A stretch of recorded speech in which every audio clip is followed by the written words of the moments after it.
நேத்து அண்ணாமலை என்ன சவுக்கால அடிச்சிட்டாங்க. இதை சுத்தி ஏகப்பட்ட ட்ரோல்ஸ், ஏகப்பட்ட மீம்ஸ், நிறைய பேர் நிறைய விஷயத்த கமெண்ட் பண்ணீங்க. பெரிய பெரிய தலைவர்கள் முதல் கொண்டு இதை பத்தி பேசியிருந்தீங்க. ஒரு மனுஷன் சாட்டையால் அடிச்சுட்டா இது அந்த சாட்டை இல்லையே, இது இந்த சாட்டை தானேன்னு ஆரம்பிக்கிறதுல இருந்து மணிப்பூர்ல ஆனப்ப எங்க போனீங்க, அந்த ஊர்ல ஆனப்ப எங்க போனீங்கன்னு பேசுற வரைக்கும் வந்து இந்த விஷயம் வந்திருக்கு. ஏன் அவர் ஃபர்ஸ்ட் சாட்டையால தன்னை அடிச்சுக்கணும்? ஒரு பொண்ணை ரேப் பண்ணிருக்காங்க, அந்த பொண்ணு கேஸ் கொடுத்த எஃப்ஐஆர் காப்பியை வெளிவிட்டு விக்டிம் ஷேம் பண்ணிருக்கீங்க. இதையெல்லாம் கேட்டா கோமாளி அப்படின்னு சொல்லி அதை பார்த்து நகைச்சு சிரிச்சிட்டு இருக்கோம். மக்கள் வந்து கொஞ்ச நேரம் யோசிச்சு சிந்திக்கணும். ஏன்னா நம்மளோட மாண்புமிகு முதலமைச்சர் என்ன சொல்லியிருக்காருன்னா, சட்ட ஒழுங்கு நேரடியா அவரோட கண்காணிப்புல இருக்குன்னு சொல்லியிருக்காரு. இந்த வீடியோ பாத்தீங்கன்னா சட்டம் ஒழுங்கு என்னுடைய நேரடி கண்காணிப்புல இருக்கும்.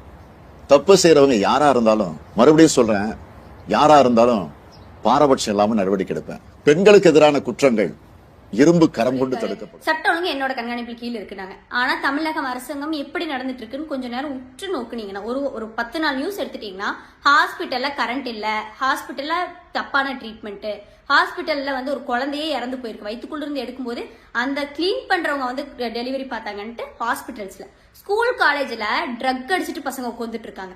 அந்த இடத்துல சட்ட ஒழுங்கு எங்க போச்சு தெரியல. இதெல்லாம் விடுங்க, நம்மளுக்கெல்லாம் ஒரு பிரச்சனைனா போலீஸ் கிட்ட போய் சொல்லுவோம், போலீஸ்க்கே பிரச்சனைனா யாருக்கிட்டங்க போய் சொல்லுவாங்கிற மாதிரி காவல் நிலையத்தில் இருக்க பெண் போலீஸ்க்கே பாதுகாப்பு இல்லை. இப்படிப்பட்ட ஒரு தமிழகம் தான் இங்க இருக்கு. இதுல வேற சட்ட ஒழுங்கு தன்னோட நேரடி கண்காணிப்புல இருக்குன்னு சொல்லி மாண்புமிகு முதலமைச்சர் ஸ்டாலின் அவர்கள் சொல்லியிருக்காங்க.